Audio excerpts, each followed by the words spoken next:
Are you a 3PL spending more time and money than you'd like recruiting and onboarding logistics roles? Then it's time to check out Rapido Solutions Group, the leaders in nearshore logistics staffing. Located right next door in Mexico, they have access to the freight talent you need. From carrier sales to tracking and tracing and everything in between, they can do the heavy lifting for you. So if you're ready to get your time back and want to move fast, check out Rapido Solutions Group. Visit gorapido.com to get started today. Have you heard about Bitfreighter and the EDI revolution? Bitfreighter helps companies automate communication with their freight partners through unlimited messaging and quoting. Traditional providers can't say that. The Bitfreighter team is also available 24/7 and responds immediately by phone, email, or yes, even text. Legacy providers can't say that either. So if you want to scale your operations to save time and money, come join the EDI revolution with us. Visit bitfreighter.com to get started today. Hello, and welcome to the Bootstrapper's Guide to Logistics, the podcast highlighting founders doing it the way that doesn't get a lot of attention. We're here to change that by sharing their stories and inspiring others to take the leap. It's a roller coaster ride. You might ultimately fail. That's when I kind of knew I was onto something. It was very hard. It truly is building a legacy. The more life you live, the more wisdom you have. Because we are where we're supposed to be, kind of answering the call. Don't shoulder entrepreneurship on your own. I'm your host, Nate Schutz. Let's build something together from the ground up. Hello, everybody, and welcome back to the show. We are going to go on a long and winding journey today. We're going to talk all things big company, some of the largest companies in the world, to what is it like running and operating a business of one. We're going to talk about family and global travel, music, wine, you name it. And this is all because of my new friend, Bart De Muynck, who I've gotten to know in the last handful of months, and feel like I have found somebody that I didn't know you could have so much in common with somebody else. And so this isn't even going to be an episode. This is just going to be the two of us talking for a long time, I'm sure, because Bart's journey has been super interesting, and it's only now just getting started on the entrepreneurial side. So without further ado, Bart, good morning and welcome to the show. Good morning, Nate, and thanks for having me. I can't imagine having a better way to kind of finish the last working day of the year than being on this platform with you. And I've followed you for quite a while, and I've seen some of these conversations, and I loved every one of them. So looking forward to the conversation today. And by the way, when you said that immediately, and our common passion, or one of them is, besides logistics and all that, is music. So I thought Long and Winding Road, right? Paul McCartney. Oh, there we go. See, it was an accident. I didn't even try. Yeah. Well, let's start maybe with the early days of your career. I know that you have worked for General Electric, you've worked for Ernst and Young, you've worked for Penske, you've worked for some pretty large global companies. What was your education path like, and then how did you get into big business?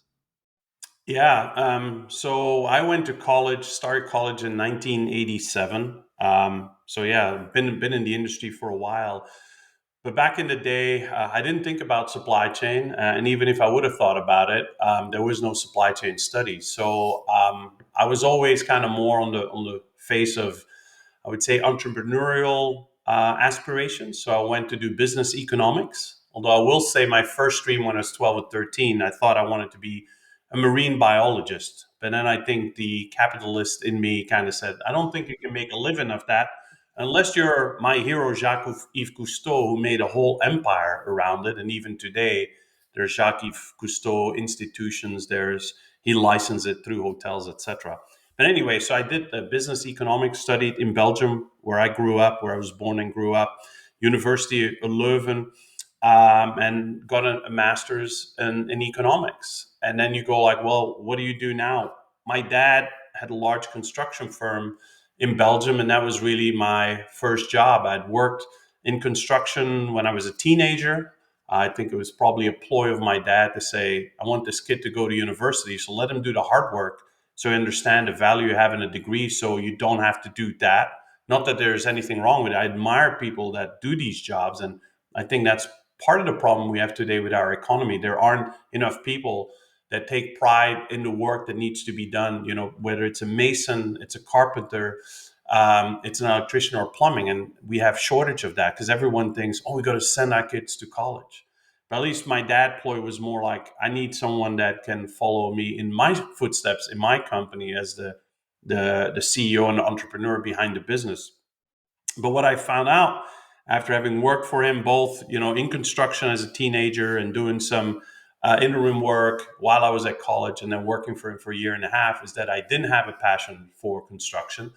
And I didn't want to be just viewed as, hey, he's here because he's his dad's son. And so after a year and a half, I left the business, went on my own path, went to Ernst and Young, because I thought if I eventually want to start my own business, what I do want to learn is how to read a P&L and balance sheet. So with Ernst and Young, I was in financial auditing for 4 years, which I could use some of my studies in that, but at the same time, I got exposure to a lot of different industries.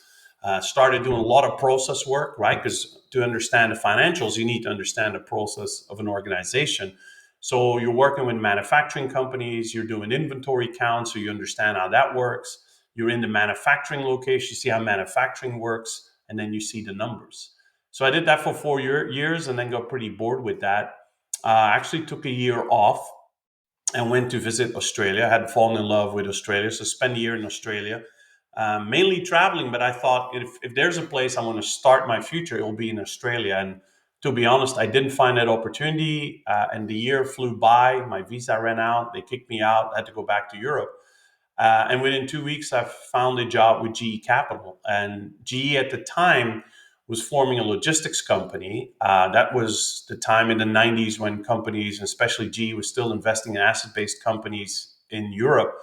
And they had a joint venture with Penske Logistics to form a logistics company that would provide logistics services to all the GE manufacturing businesses in Europe. And that was Penske Logistics Europe. So I was part of the team that formed the company. First, it was the non-asset-based 3PL. And we started installing that. We implemented TMS for that. We put all the structures up. And then we started buying asset-based companies. And we bought like the third largest asset-based logistics company in the Benelux and started integrating that. Was finance manager for a couple of those divisions. And then very quickly, I became operations director. And I'll never forget that because I told the president, is like, hey, I have no operational background. I'm the guy that looks at the numbers and says what needs to happen or what's wrong. And then other people go do it. And he just patted me on the back and he goes, you'll learn. And I call it my baptism by fire. And that's, to be honest, what really unlocked my passion for logistics and using the Six Sigma background, being trained by GE as a Six Sigma green belt and then a black belt. And not only improving processes, but then applying technology to those improved processes. That was kind of when the light went off in the 90s when, logistics technology wasn't quite as popular.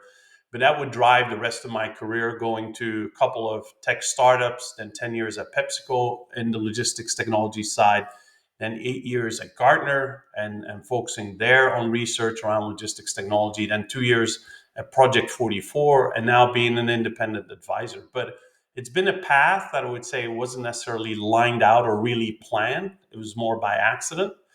So it's a little bit like you said, it was a long and a winding road. And sometimes you come at a fork and you have, I feel like 6 different options, which one to take. But it got me where I'm at now. And I will say there's no regrets. Was there a moment, you're talking about wanting to be a marine biologist when you're young, and yet now I hear a combination of an MBA, which is the science of business, and then a Six Sigma, which is all process and research oriented, and then you go to Gartner where you're also doing research. In essence, you are studying an organism. It just happens to be the global supply chain, and you're getting to see it from every different angle and dissect it and understand it, pull it apart, put it back together again. Was there a moment where you thought, or where you realized that this was becoming a passion of yours, that it could satisfy that itch? Yeah, I do think so. Like I said, I think it was when when I was in the midst of Penske Logistics, right? I knew kind of this was my area. I have a passion for it. I know I'm starting to understand it. We were kind of at the forefront where companies were and investing. in a lot of the newer ways of doing things and technology, because not that many companies, like who in 1997 was using vehicle routing in mass or using telematics. It was just early on, right? And we were doing that. So I felt that. I haven't really thought about, and I think it's a really good analogy where you're saying it's kind of almost like an organism. And I would say yes. And to be honest, I was able to fulfill my dream when I went to Australia, because actually I didn't become a marine biologist, but actually did 2 weeks of a PADI school where I learned to be a scuba diver, open water, and then advanced scuba diving. And part of that is you learn and you research. It's not just about the diving, but you also learn a lot about the fish and their life, etc. And now that you say that, it is true. Our supply chains are almost like an interconnected, a little bit like a coral reef, like the Great Barrier Reef, where everything works together, right? You have the supply chain, which is maybe the greater reef, and then you have the small fish and the bigger fish. And the better it works together, the better the ecosystem is, the better supply chains work. So I think it's a very good reference. But yes, I think early on, I realized logistics, that was kind of my niche. I loved it. I had a lot of passion for it. And I would say the other part of it, Nate, is I just love the people in logistics. And I don't know if that's maybe a better kept secret from people that aren't in logistics, but I feel even 30 years on, everyone I've ever worked with, they're still almost like close family.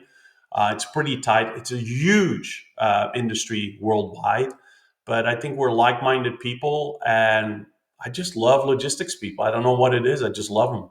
And that's where you and I have so much in common. People talk about the supply chain disruptions that have happened over the last couple of years, and with a mix of disappointment or frustration at all the hiccups that happened. And I take the opposite approach. I think it's a miracle that it ever worked at all. The fact that you can get 155 countries to engage in global trade and have any semblance of order at all and any kind of predictability, with moving from ocean freight to rail to truck to a box truck to a dock into a distribution center with 150 people, that any of that happens with a semblance of order is a miracle. And that's where I do look at it as an organism, because there are parts of the organism that aren't healthy at times. Right now, we're seeing a lot of issues in the Red Sea with piracy and terrorist attacks, and it is on vessels, and it is literally disrupting the flow of commerce. And then that ripples down and affects companies, which then affects people and families and all the way on down the line. And so being able to have that very global focus and awareness all the way down to a local level of impact on what you do one-on-one and with another person, it's not an easy pursuit, but it's a joyful pursuit to get to go around and do what you do and connect with people. You've spent time then on the cutting edge as well of your time at Gartner and understanding what companies are building, what technology is emerging, and how that's going to shape the future of the industry. How did you, as your time was coming to an end at Gartner, how did you make a decision on maybe now is the time for me to become become the entrepreneur that you wanted to be so long ago?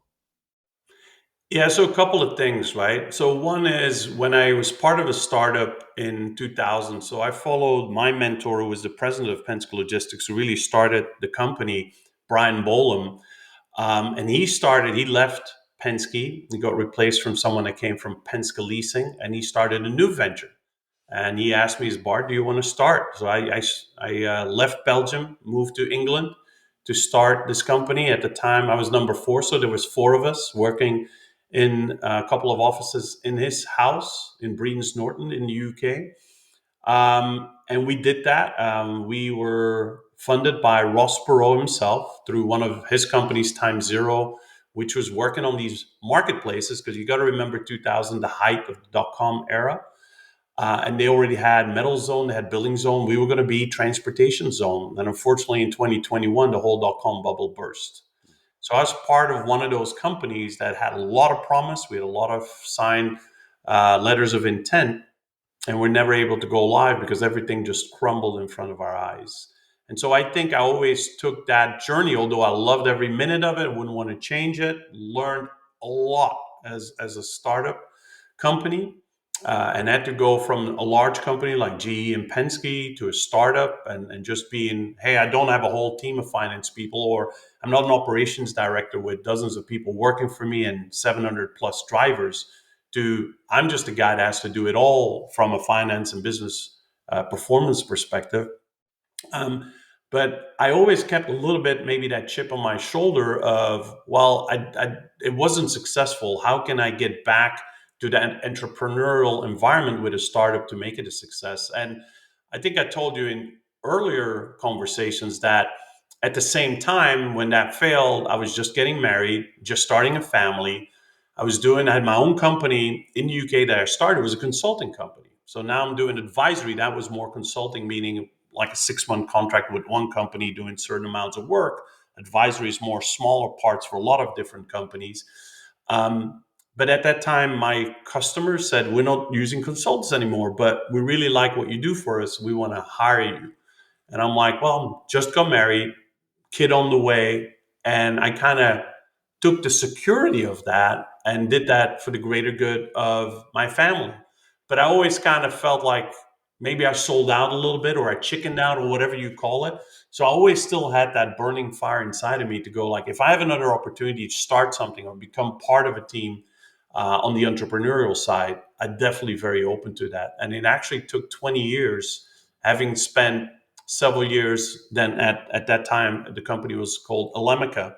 Spent 5 years with them, both in Europe, and then when I moved to the US, where my wife is from, I stayed with them. And then I joined PepsiCo, 10 years, 8 years with Gartner. And then it was like at the height of technology adoption during COVID. So that fire of the entrepreneurial side, the maybe getting a little bit tired of corporate America. And then at the same time, when I saw like, hey, all this technology adoption is what I've been talking about for 30 years and been kind of educating people on them and being kind of a champion like many others like yourself for it. All of a sudden I started people seeing adopting that and buying that technology. I'm like, I want to be part of that world again. And so that's why I made that decision to leave Gartner and then go to a startup. And I thought one of the best startups that I had seen in a while when I was at Gartner, because I had kind of viewed to pretty much all of them. And that was Project 44. I liked the team. I liked what they were doing. I thought I can have a voice there and I can add value. And that's why I kind of made that leap and go back. Although it was a larger startup, it was still a startup in many ways.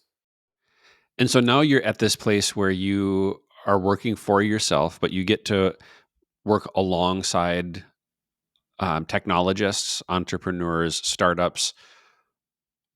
Do you find yourself? Do you pinch yourself some days and think, "I've made it. I've arrived. This is the best it's ever been," or do you wake up terrified in the morning and think, "I've got to add value every single day to feed my family"? Yeah, I wouldn't say I'm worried about it. And again, my company's now going into its 6th month, right? So it's not like you have to earn your business every day. I think Walmart uses that slogan, right? But it's true. When you provide specialty advice, it's only worth the money if it's good advice. So you have to kind of earn it almost every day. But I'm not worried because right now I'm in a great position where I have a lot more demand for my services than I have supply, which I didn't expect because people now say, "Oh, Bart, we knew you're going to be successful and you're going to have all this work." I wasn't that sure because you start this, and P44 is still my largest customer, and so I had that as a starting base. Then I thought, well, other companies have shown an impression at least an intention to work with me, or they were interested. But that doesn't mean when you show them a contract, they're going to sign. Just like anything you sell, people go, "Oh yeah, I want to buy that technology product." Unless you put a contract and they see a hard number, and then all of a sudden it's like, yeah, maybe not now, or I don't have the budget, or whatever. But that worked very well. But I would say what I don't have nightmares at all. I sleep very calmly, but I always wake up with a smile on my face, going like, it's a new day, it's new opportunities, it's new things to learn. And I would say I've learned a lot over the last 30 years, but it's like there's so much more to learn, and things change so very quickly. You were talking about some of these global effects. When I started 30 years ago, we didn't have that. Why? Because supply chains weren't that global. You got to remember all that offshoring, right? Like to China, that didn't start until Nixon, right? Nixon was the first president of the US go to China and start creating those relationships. And so nowadays, any company, even a smaller company, they're probably offshored stuff to China or India or Vietnam. And so their supply chains coming from sourcing and their suppliers has become so much more global. And they have so many different suppliers, like an automotive company. They might have 18,000 different suppliers all spread out throughout the world. So something happens somewhere, it's going to impact them. That didn't happen 30 years ago. 30 years ago, your supply chain was fairly local. Yeah. You, as a manufacturer, all your stuff came maybe in Europe, it came from Eastern Europe, but it was still like a day or 2 days away, not like six weeks in a container. And so that complexity has evolved. And as we're continuing to evolve and we have that higher complexity, you have to continuously be willing to learn. And I think for me, and that's why I admire you so much, is you create these opportunities for people to have a conversation, to create this network. And that's what I like most in my job, is that I hope what I've created is something where people feel like I'm credible enough and I'm trustworthy enough that they want to have the conversation. And I think I told you before, I never refuse any conversation. If people reach out to me and they say, "Hey, Bart, can we have a talk?" I always do. Why? Because we can learn from everyone if we are just open to listening. And I think that's the strongest thing you can have, especially if you want to be an industry expert or a thought leader, is you learn to listen and learn. And then you have to have the capability to can transform that into what's the core essence of it that either I help or use to advise other people or to help other people or to maybe write an article that people are interested in reading. But it's all about having the opportunity to get to the sources of information, having the network, the communication. And that inspires me every single day. Do you think people are born as entrepreneurs and they have that instinct, or do you think it's something that can be learned? I think for most people, I think they're either born with it. I mean, you see a lot of the stories where people, even when they're young, right? They're doing stuff. It's just something in them that whether they want to prove themselves or they just have a certain drive. I think that drive is something that you can't teach someone. Just like whether you're a business person or an entrepreneur, or I would say like an athlete. People can be good, and you can have maybe a talent that you have, but what you can't teach people is putting into hard work, right? Is being the first guy on the court and the last guy out. That's a drive in you. And I think entrepreneurs, especially in these days where economically it's not the easiest, the guys that are on top or the guys that are just relentless. And I think that's a trade that is hard. You can't, someone that doesn't want to put that time in, it's hard to force them to be like that, right? Or to be outgoing and talking to a lot of people.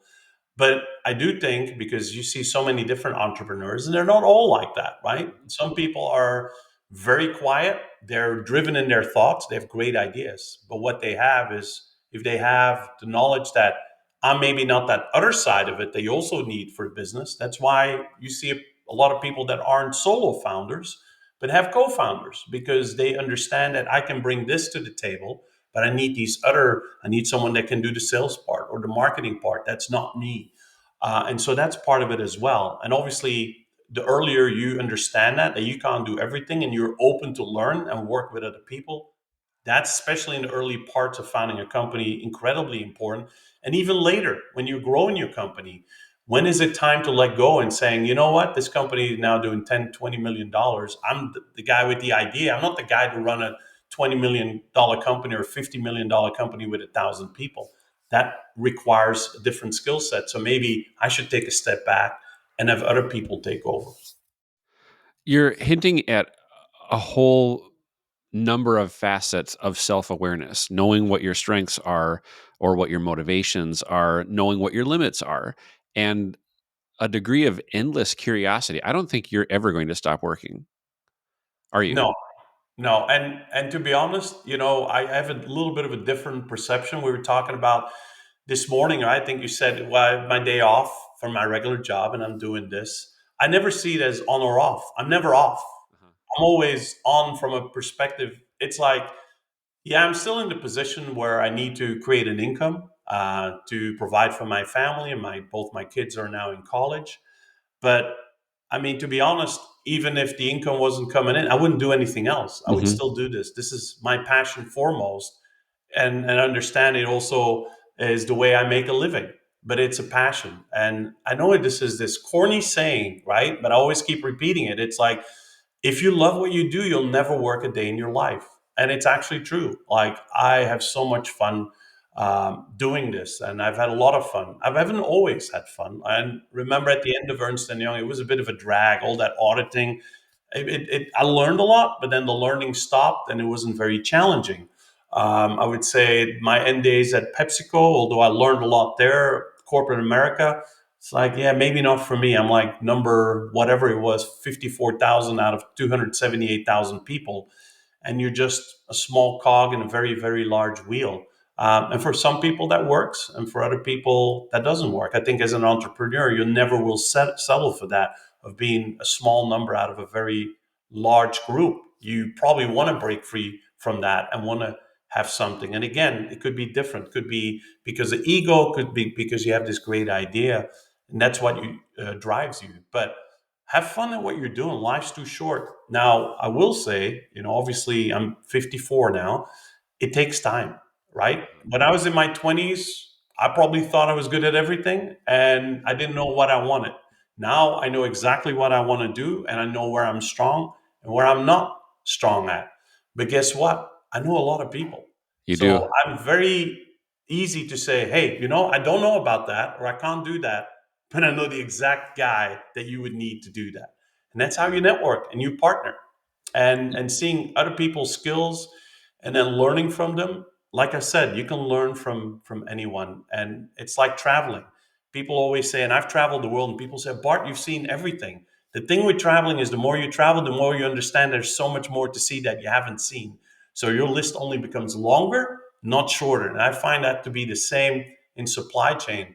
The more you know, the more you understand how much more there is to know. And And that that makes is it kind of a intellectual smart. humility. That is, it's attractive because you, with 30 plus years of experience and having traveled the world and knowing as much as you do, comparatively is far more than most. And yet, to acknowledge, I still only know a portion of what's out there. That's part of what makes you so successful. Is you don't pretend to have all of the answers. You know a lot of them, and you're still curious enough to go after accumulating more knowledge. Yeah. I also know you've got a set of other passions beyond logistics. And I could talk about logistics for 8 hours because I absolutely love it. But let's talk about a few of your others. And I can see three beautiful guitars hanging in the back in your background there. I can tell that two of them are Gibsons. I can't see the third. Tell me about your. There we go. Is that a Yeah. Gretsch? There are two. The black one and the silver one are both Gretches, uh, Okay. and then the gold one is a Gibson. And then what you don't see, which is out of screen on the right, is actually my favorite. It's a Eric Clapton Blackie, a Fender Stratocaster. The thing is, when I have it behind me, because of the form of the body, it looks like I have devil Yeah, horns behind horns. me.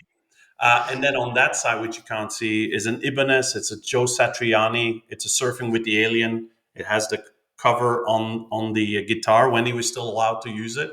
Because Fantastic Four with Silver Surfer, they basically told him you can't use that anymore. So they had to change all of that.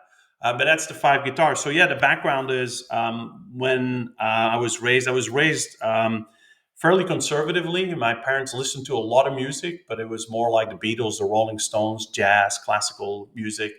And from a young age, I went to music school after school, which was in Belgium free education. So you did your regular school, and then twice a week you went to music school, which was paid for by the government. You learned to read and write music. And then you also, after the first year, when you've done that reading and writing of music, after your first year, you can start playing an instrument. I wanted to play guitar, but the guitar lessons were full. So they said, pick something else and then go on the waiting list maybe for next year. So I picked up trumpet, quite different, but it kind of suited my personality at the time. And I did that. I ended up playing trumpet for about 9 years, guitar for about 5, but it was classical guitar. So it's like you play notes, right? Not chords. But I always loved guitar music. And then when I was in college, I bought an electrical guitar, got lessons, learned how to play chords and played with that, but always had a passion. But at the same time, I really got deep into things like blues music with, at the time, people like Stevie Ray Vaughan, although he died pretty early on when I was in college. But then through him, got into Albert King, Freddie King, those kind of guys. And then I realized these guys are so good and I'm so crap that I kind of at certain points stopped playing. But I never lost the passion for music. I think in my heyday, I went to about 65 concerts a year in my Wow. 20s. I still travel for concerts. So my yearly pilgrimage is to London to the Albert Hall to go see Eric Clapton. So I've seen him This there. is part of how our connection starts also. Not everybody knows this, but I named my daughter Layla. She's 18 years old, and when she was about to be born, I was looking for inspiration, and it didn't take more than 5 minutes for me to come up with Layla as the answer. Eric Clapton is, in my opinion, the most gifted guitar player to ever live. And what's interesting is I didn't discover him until the late 90s when he had moved into more of an acoustic direction. And so I got to know him as the elder statesman, Eric Clapton, Right. and have slowly been working back earlier and earlier in his work, and finding and discovering earlier recordings, and then you discover who his influences were, and then you keep following it all the way down. And blues is, I think, one of the greatest art forms to ever exist. Yeah, I think so. For me, it was I had a brother that's 3 years older who also is very much into music. It's a passion we have, and I have a couple of friends who are just as passionate, or maybe even more passionate about it. And so my brother kind of told me about Eric Clapton when I was about 14, and I remember we were on a trip to England, Warwick, in England, where we did a summer course to learn how to speak English, because English is really my fourth language, right? My first language is Dutch, then French, then German, then You're English, doing great. and trying to keep up. Now it's gotten to the point where I think in US people clearly hear that I have an accent, but when I go to Europe, people don't hear my accent, so they think I'm American. Even when I go to my own country in Belgium, and they don't believe me, I said, "No, no, I'm from here." And it isn't until I start talking my local dialect, and then they go, "Oh, you're not kidding." So I remember being on the bus driving over there and listening to Eric Clapton. That was my first recollection, and obviously, kind of very quickly started really liking the music. But the other part was when I was 15, my brother turned 18, went to college. He met a guy there that for him was a big influence on learning about new music. So every week he would bring one or two new records home from college, and he said, "Hey, Bart, you got to listen to this." And we listened to the first Bryan Adams album, and we listened to the first, or one of the first Robert Cray albums, and then, or Tom Petty. So this is, I'm talking about now almost 40 years ago. So I got my brother to really thank for that. And then I had another buddy in college, a buddy through my brother who I got to learn and meet, and who's one of my best friends, actually the godfather of my daughter. My daughter isn't Layla, it's Lily, but not too far off. Not too far off Um, indeed. he would make me a mixtape every week. And I discovered so many new bands. That's also how I fell in love with Toto. And I go, "Oh, I know some of that music. Let me get deeper into it." And that was actually my first concert was Toto, which is probably one of my other favorite bands. But I will say for me, if there's one defining moment in my music past, I think I was 12 years old, maybe 13. I was on a vacation in Greece, met some other Belgian young folks. And this one guy had a Sony Walkman, which was like fairly new at that point in time. And at home, like I said, fairly conservative. We would listen to French music, or maybe the Rolling Stones or Beatles, or jazz or classical music. And I remember this guy go, "Listen to this." He puts the traditional, those orange ear pads. He The big puts ones, yes, yeah. that headphone on my head, and he starts it, and it's AC/DC, Hell's Bells, and it changed my life. And then the second song was Iron Maiden, Run to the Hills, and I go, "What is this? I never heard anything like it." And so that completely opened a new genre of music. And that's why I think to this day, I can really enjoy listening like 1 minute to classical music, and then the next minute I'll listen to Metallica or something like that. Music has that amazing ability to draw something out of us that we didn't know was there. I mean, you just mentioned some of my heroes: Tom Petty, Robert Cray, of course, Clapton. My favorite moments with music, I'm realizing as we're having this conversation, involve family as well. My brother was the one who introduced me to Eric Clapton. And it was before school started one day, and he was playing Clapton's Unplugged album on a tape, and actually it might have been a CD. And I had never heard someone play piano that way. Actually, my first exposure was actually the song Old Love on the Unplugged album, which has perhaps the greatest piano solo I've ever heard in my life. And it's ironic because there's not a lot of guitar in that song. And years later, I was able to go see Bob Dylan with my dad. I was able to see Clapton and Cray together with my dad. And just last year, I took my dad to see Bob Dylan one last time when he was in Minnesota. It was not a very good concert. He can't sing at all anymore. It was great to see him and honor a legend, but the music has passed him by at this point. I'm afraid to say, but that is.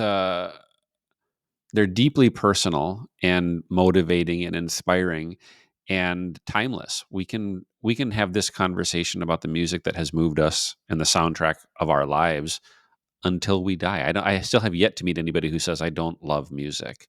Um, so you've got a passion for logistics, you've got a passion for learning, you've got it for music, of course, and then I also know you're a big wine guy, a big wine collector, and you've got a large family as well. How do you keep track of all of the different things that you have going on, and is there a day that you can somehow combine all of those things into, or do you feel like you have that already? Yeah, I think in I'd say the biggest challenge I have in my current job as an entrepreneur with my small one man startup in advisory, it's all about time management. Uh-huh. Is how do you make sure that you are organized enough to do all the work that you have, you don't overcommit. I think it's something over the years I got really good at, but I would say it's still challenging. And then you talk about besides work, now having a pretty hectic schedule with a lot of travel. I probably spend half of the year somewhere in a hotel room around the country or abroad, right? I mean, I travel mainly to Europe for business, but also all my family's still there. So I try to go see them, which makes it a longer trip. I go to some other place, South America or Australia, those places for work as well. Um, and then I always say it's not about quantity of time necessarily with your wife, with your children, it's quality of time. And my kids are now older, right? They're 18 and 20. Most of the time they're in their room, they're doing their own stuff. So it's more you let them come to you when they need time, but then you need to be there for them. And they still need advice and they still need comfort and they still need your help and your listening ear. But yeah, the ideal day would be a good, fruitful day of work where you feel like you've been able to provide value for a client. You've been able to learn something new from maybe a new company or a new entrepreneur that shared you something or talked about a new technology or a new business model or our conversations. And then end the day with, I love cooking as well. So obviously I cook with a glass of wine in the hand, cook a really nice meal for my family, which makes me feel good. Actually, the process of feeding someone else. I had yesterday, I made something. My wife's actually with some high school friends in San Antonio. I go like, oh, I can cook some stuff that I know she wouldn't eat. So I actually made eggplant parmesan. And then I had so much, I go like, well, my kids are not going to eat that. I had some friends that go, hey guys, have you guys had dinner yet? Like, nope, come on over. So being European, we share a lot of conversation and communication and time together over the table. That's why we do 4-hour dinners. Yeah. Because that's how we hang out. Fun. Whereas in America, it's like, no, you go to the restaurant, quick, eat, and then you hang out. So we combine it, and good food and wine seems to be perfect environment. But yeah, ending the day with a nice meal with the family, and then people again sharing about their day, and listening. And I found that with my wife to connect, we do some of these local dates where we stay at a hotel where there is no kids. I think we talked about kids have this sensor of knocking on the door at the most inappropriate times. We have two dogs. They always want to be with us. They sleep on the bed. I mean, it's hard to get away from them. So I force my wife to go on vacation or to do local staycation. It allows us to have some drinks, not having to drive, but create these environments where you get the most out of it, just like you would do in work. You go into a conference, you set up a meeting, you create the right environment to have a certain conversation or a certain experience. I do that with everything. I do that for myself with music. If I don't have a lot of time to go see concerts, then what's the one? It's the Royal Albert Hall, which to me is the most beautiful, most intimate, and yet large concert hall in the world. Just the history of it, but the sound of it. Have a good meal before, do it with friends, and that's something common. And I find that even in work, I would consider a lot of people I work with and I'm close to are friends. You know, I see them more than just business relations. And I always say in my small company, I have three very simple rules. Is one, I only work with companies I truly believe in, and that's why it makes it easy for me to talk about them or to put them in my articles, not because they're my client, but because I think what they're doing is really great. And secondly, I only work with people that I really like. You know why? Because I think I'm always pretty genuine. I'm not going to be one person to someone and then different to some other person. Either I like you or I don't like you.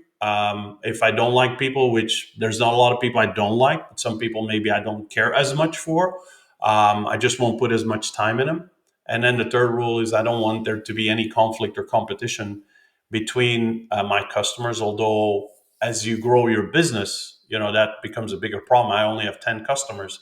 If I would grow my business and hire people, you have 100 tech customers in logistics, there's probably going to be some folks that are doing similar things. So being a one-man company, I have to worry less about that. And then the other part is, and I know we've talked about it a couple of times, is how do you grow your business? Right now, I'm just going to do the one-man show. I just have to worry about myself because I do think that the hardest part of any entrepreneur, any business, is managing your people. It's even hard when times are going well, dealing and managing people. But then when times are not going well, you have to let go of people. It's very heartbreaking, especially for entrepreneurs that are really building up a business. So for now, I'm pretty happy just being a one-man little shop. I love the different variations of entrepreneurship that exist. I was talking with another founder recently who said, I have achieved what I set out to achieve, and I could keep growing, but for what purpose? I need to protect what I have, of course, and the team that they have, but he doesn't have the ambition to keep conquering or to keep accumulating more.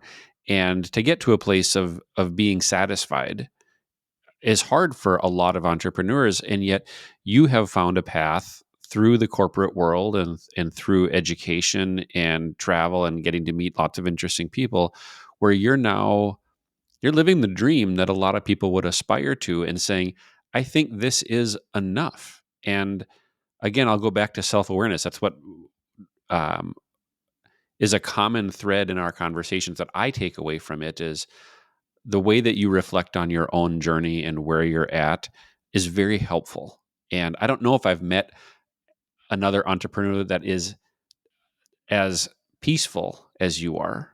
And I think in part it's because you have found a place where you can add a lot of value to others and you're not breaking your neck to try to achieve the some mountaintop experience. And there's a lesson in that for others. So thanks for sharing the path that you've been on so far. Of course, we are all rooting for you, Bart. And I can't wait to maybe we'll have to do a live version of this from just outside Royal Albert Hall. We'll have to travel together and you can be my local tour guide and we can go see some blues music together too. I think that would be That would be that would be a fun, lot of fun. right? We've been talking about a potential webcast or podcast series. That could be the culmination of that series is live from the Albert Hall. I It's like Nathan it. We Hart. need we need to figure out the most iconic music venues that are near shipping ports.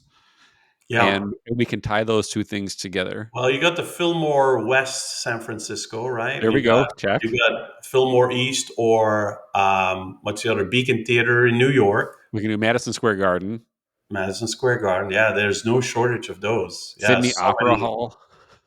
Yeah, yeah, you're right. Well, I think just coming back to one thing that you said, right? It's like, and obviously it's a little bit different, and there's some cultural differences between Europeans and Americans. And America, the strength of the economy, we're so consumer driven, but it's also, we always want to keep up with the Joneses, right? And so a lot of people, I think, when they talk about, a lot of people still, and there's nothing wrong with it, chase the dollar, right? And for them, being rich means being a millionaire or billionaire or whatever that is. I've come to define for me what, for me, riches means. And I've made, this is quite a while ago, probably 10 years ago, I said, for me, being rich means that I have enough money to live comfortably, right? Which is, again, probably already better than a lot of folks. So I don't want to minimize that. But to be able to choose what you do and be happy doing it, be grateful doing it, and still have enough time to spend with your family, and creating an environment that, not just from a work perspective, professional, but also in a personal level, makes you happy. And for me, that means I do have, although my wife sometimes complains about it, I love travel. It's been in my blood. I started traveling the world with my parents from the age of 10. They love travel. That's part of what I do. Music, right? Nowadays, shows. I used to go to shows. It was $10 in Belgium, $10 for a concert. Now you go to a concert and it's like $300, $400, $500 for a ticket, which I think is just ludicrous. But I think everyone has to decide, what is it you try to achieve in life, and where can you be content, right? And like you said, I've talked, even when I was at Gartner, I talked to so many startup and entrepreneurs, and sometimes it was so refreshing hearing a guy say, I say, well, how are you going to grow your business? And Bart, I don't want to grow my business. I'm doing Mhm. 5 million in revenue a year. I'm perfectly happy with that. I can live very royally with that.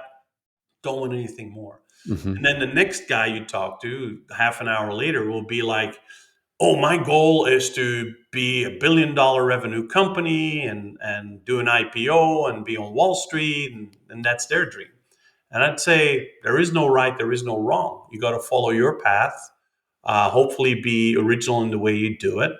And that's indeed it. It's what makes it so interesting in talking to all these different entrepreneurs, because they're all coming at it with a little bit of a different perspective, different motivation, and a different path. And I don't think there's a recipe, because if not, people would follow the recipe and you're guaranteed success.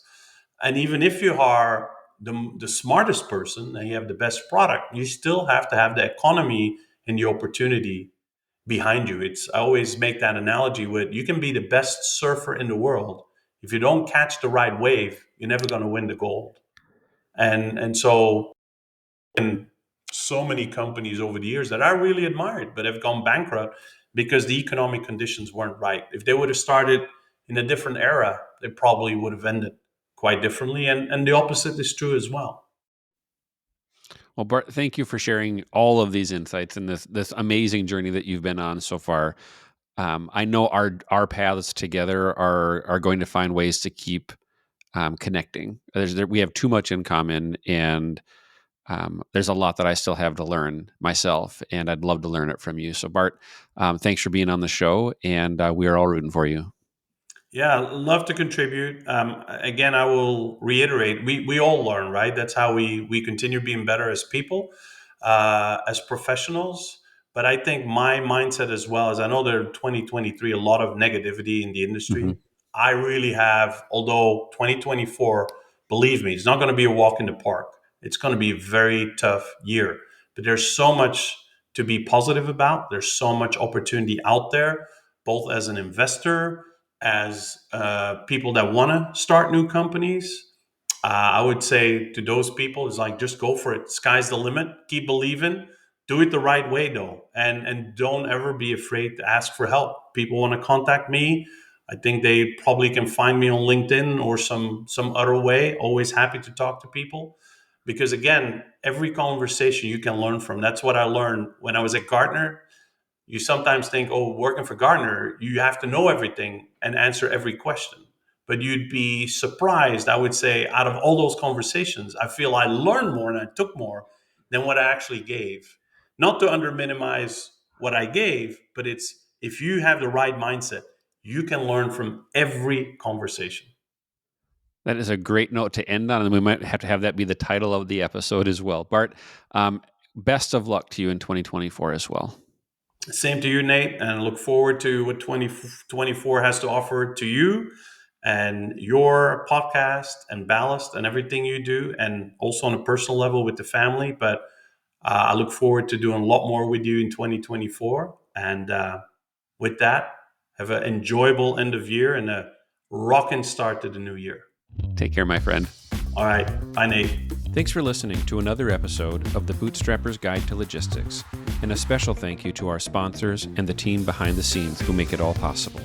Be sure to like, follow, or subscribe to the podcast to get the latest updates. To learn more about the show and connect with the growing community of entrepreneurs, visit logisticsfounders.com. And of course, thank you to all the founders who trust us to share their stories.